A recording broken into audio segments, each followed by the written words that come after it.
this baby child back here that's my makeup artist and travels with me, she says now she's my caregiver. She kind of is. But she has been a joy. That's my third baby. And she's been a joy and so funny. But she's been a booger. She's been a booger, honey. She does what she wants to. She has since she was 18 months old. You can't do a thing with her.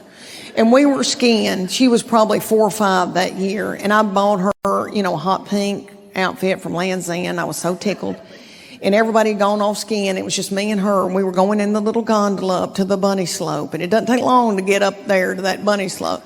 Nobody else was on that gondola. And the first place we go to is Oxnard, California. And I don't know if any of y'all have ever been there, but it is beautiful. Beautiful. I never even heard of it. It's on the beach. And I rented a little bungalow about 2 blocks from the beach. And a little man came up to me and gave me the keys and said, water's going to come up out of this ocean and come up over this thing and kill y'all. Okay, let me tell y'all, it's probably like Wilmington, North Carolina. Big, fine homes, one right after another, with boats pulled up to them in the water like cars in a driveway. And I'd never seen anything like that. And I thought, who are these people? So I said to them, who are you people? Here's another story about my middle child being so sensitive. My children went to a small Christian school in Knoxville, and we loved it. It was like a family to us. And the elementary school was tiny. And the girl that worked the front desk was Jeannie, who's a good friend of mine. And I dropped my little children off that morning. And I came back that afternoon, and Jeannie saw me walk in, and she grabbed her chest and said, oh my gosh, Leanne, how are you walking? Do you need me to call somebody? Do you need to go to the hospital? I said, what are you talking about, Jeannie? She said, Maggie said you had surgery today. She's asked for prayer. We've been praying for you over the intercom all day. And he mouths something at me like, oh, good Lord, Leanne. And my whole life flashed before my eyes.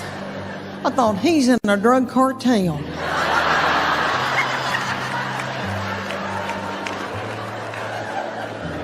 He has another family in Idaho.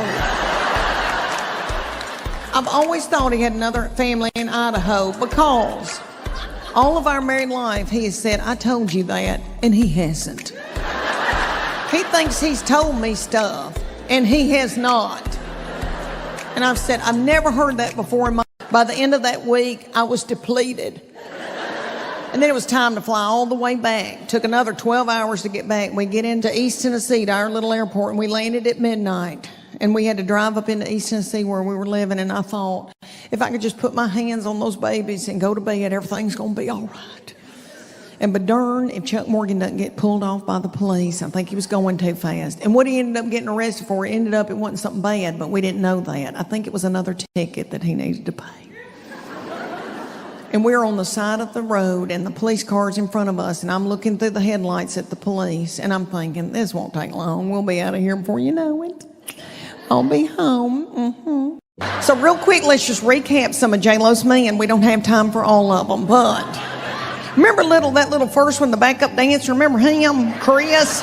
I think his name is Chris. What happened to him? Has anybody checked on him? And then she was with Ben Affleck the first time, and they could have eaten each other's lips off. I don't know what happened. Maybe it was too volatile. And then he married little Jennifer Garner. I know, and I've never met her, but she looks like she'd be precious. And she looks like she shops at the Loft, like everybody else. And then J-Lo married that little bug-eyed Mark Anthony.